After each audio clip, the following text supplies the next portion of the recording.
I'm currently president of a sports firm called General Sports Worldwide. This is my 31st year working in professional sports. We're truly a global sports firm, and what we really try to focus on are a few main verticals. Consulting for sports properties in North America and globally on how to run the business better.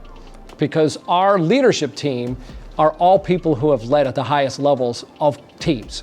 So we've got 3 C-level executives, and then one, our chairman, Andy Appleby, was actually the chairman for Darby County Football Club.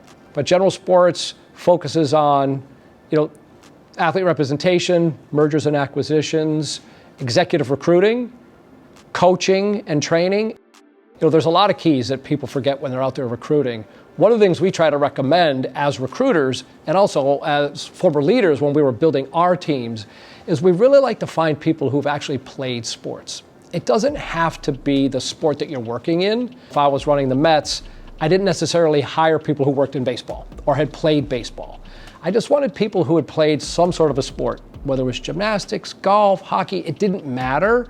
Because sports teaches you a lot of different things. One of them is being competitive, which is what you need to be successful in sales.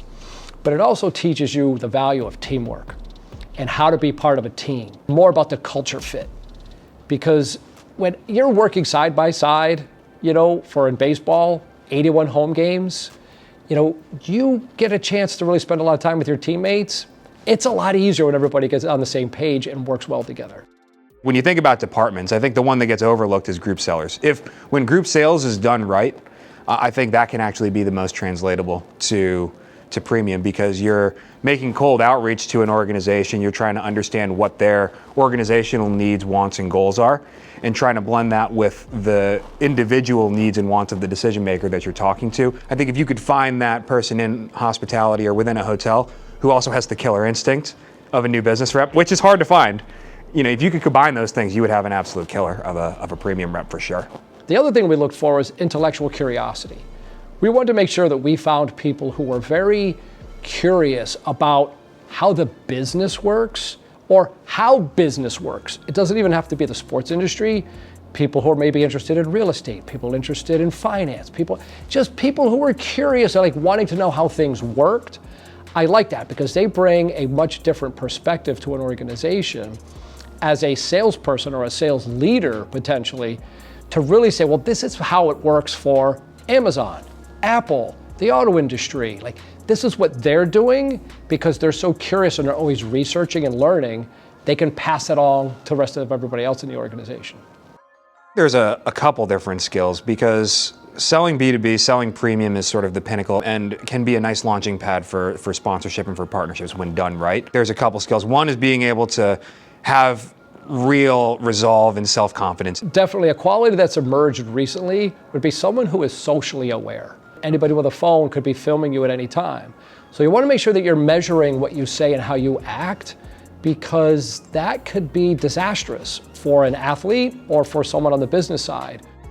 The other thing that often gets overlooked is what a lot of people call the messy middle. It's not just going to be one meeting and then a close. It's aligning different stakeholders within a company, or being able to understand different perspectives and different internal and external factors that might be getting in the way of your deal. When it comes down to training, I think there's 2 main things. One is I believe in concepts, not scripts. If we can teach people how to think as opposed to what to say, then they'll get less caught up in the words and they'll be more flexible to the inevitable uncertainty or kind of left turns that you might get. Number 2 is I believe in a balance between structure and flexibility.